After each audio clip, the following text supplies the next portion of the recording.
சொல்ல போகிறேன்.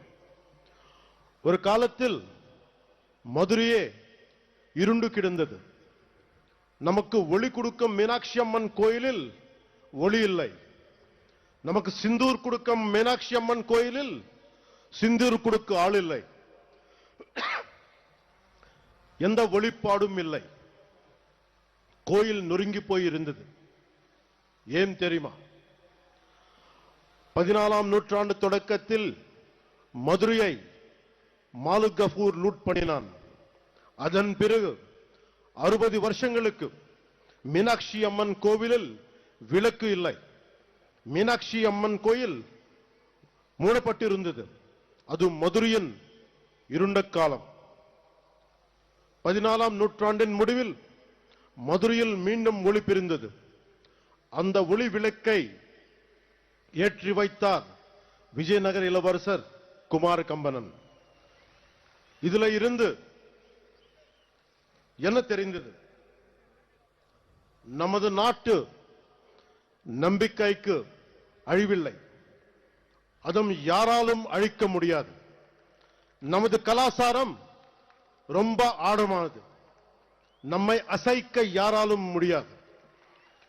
கன்னியாகுமரியிலிருந்து காஷ்மீர் வரை நமது அறம் ஆழமாக இருந்தது.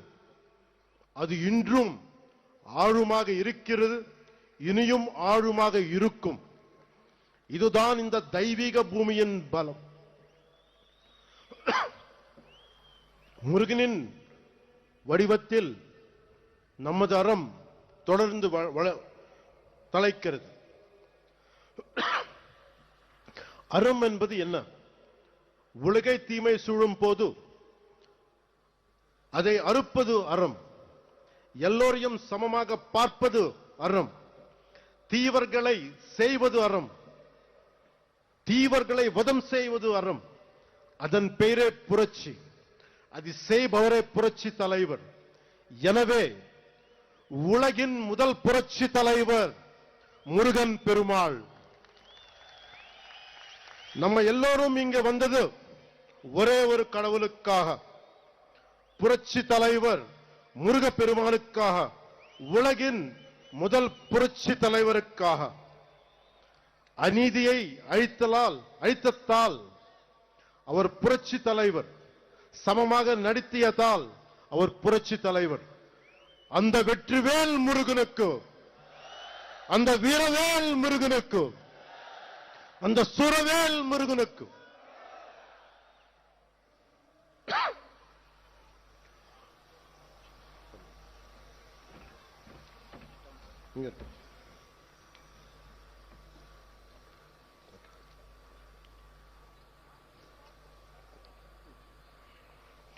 ஒரு கட்சி தலைவர் கேட்கிறார், முருகன் மாநாட்டும் ஏன் தமிழ்நாட்டில் நடத்துகிறீர்கள்? யூபியில் குஜராத்தில் நடத்த வேண்டியதுதானே என்று கேட்கிறார். இதன் மூலம் பிரிவினை செய்ய பார்க்கிறார். இதுபோல் சில கேட்கிறார்கள். இன்று முருகை நோக்கி கேட்கிறார்கள். நாளை சிவபெருமானை பார்த்து கேட்கலாம், அம்மனை பார்த்து கேட்கலாம். இந்த சிந்தனை மிக மிக ஆபத்தானது. அதை பற்றி சொல்கிறேன். இந்த சிந்தனை ரொம்ப காலமா இருந்தது. அதை பற்றி சொல்கிறேன். நான் 14வது வயதில் சபரிமலைக்கு போனவன்.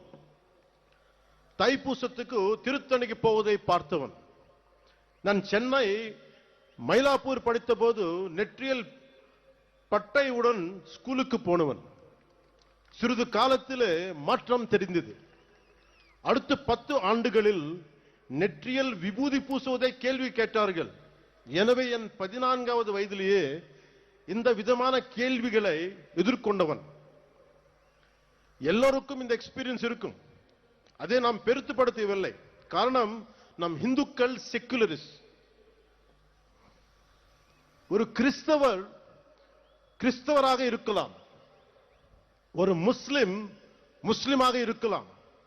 ஆனால் ஒரு ஹிந்துவாக இருந்தாலே இவர்களுக்கு பிரச்சனை. ஒருவன் ஹிந்துவாக இருந்துவிட்டால் ஒருவன் இந்துவாக இருந்து விட்டால் அவன் மதவாதி. இதுதான் இவர்களது போலி செக்குலரிசம். என் நம்பிக்கையை கொண்டாட எனக்கு உரிமை உள்ளது. அதை கேட்க நீங்கள் யார்?